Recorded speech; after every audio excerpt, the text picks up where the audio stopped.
ఈ వీడియోలో నేను మీకు నల్లేరు పచ్చడి అనేది ఎలా చేస్తారో చూపిస్తాను. ఇది పాతకాలం వాళ్ళు చేసేవాళ్ళు. రిచ్ కాల్షియము, ఎముకల పుష్టికి మంచిది, ఫుల్ ఫైబర్ ఉంటుంది. ఒక్కసారి చేసి చూడండి. ఈ విధంగా మనం ముదురు వాటిల్లో కూడా చేసుకోవచ్చు. పీచులు తీసుకోవాలి, లేత వాటిని డైరెక్ట్గా ఆకులతో సహా వేసుకోవచ్చు. దీనికి కావాల్సినవి ఎండుమిర్చి, చింతపండు, ధనియాలు, ఉప్పు, మెంతులు, జీలకర్ర, ఆవాలు, కొంచెం ఇంగువ, తెల్లగడ్డలు 2. ఇవేనండి దీనికి కావాల్సింది. చూడండి, ఈ ఐటమ్స్ తోటి మనం మన దగ్గర వంటకాల్లో కూరలు లేనప్పుడు ఈ విధంగా చేసుకోవచ్చు. నల్లేరు చెట్టు అనేది ఇంట్లో ప్రతి ఒక్కరికి ఉంటే మంచిది. ఆకులతో సహా మనం వీటిల్ని కోచుకొని పక్కన పెట్టుకోవాలి. ఇప్పుడు ఫ్రైకి ఆయిల్ వేసుకొని ఆయిల్లో ఈ ఎండుమిర్చి కొంచెం ఫ్రై చేసుకోవాలి. వెంటనే ధనియాలు ఇంకన్నీ మనం ఫ్రై చేసుకోవాలన్నమాట.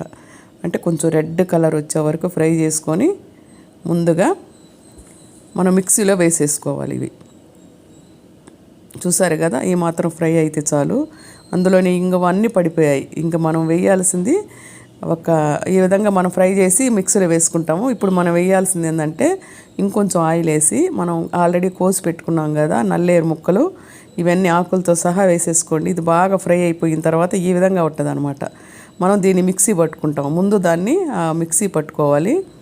ఇది ఫ్రై అవుతూ ఉండగా తర్వాత ఈ చింతపండుని మనం అట్టే వేస్తే కరగదు కాబట్టి కొంచెం గుజ్జుగా వేసి అన్నిటిని కలిపి మిక్సీ పెట్టేస్తాం. చూసారు కదా, ఈ విధంగా వస్తుందండి పచ్చడి. అసలు ఎవరు కనుక్కోలేరు, ఇది నల్లేరు పచ్చడి అని ఎవరు కనుక్కోలేరు. ఇది బీరకాయ తొక్కు పచ్చడి అంటారు. ఎంత ట్రై చేసినా ఎవరు కనుక్కోలేకపోయారు, అంత టేస్ట్గా ఉంటుంది. కొంతమంది ఎర్రగడ్డలు వేసుకుంటారు. ఎర్రగడ్డలు వేసుకుంటే 2-3 రోజులు ఉండదు కాబట్టి పక్కన విడిగా ఎర్రగడ్డలు పెట్టుకోండి. మీకు కావాల్సినప్పుడు అది కలుపుకొని తినడానికి బాగుంటుంది.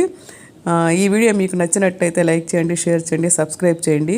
ఇది మాత్రం వారంలో 2 సార్లన్నా తినండి, ఎందుకంటే ఎముకలకి మంచి బలం అండి.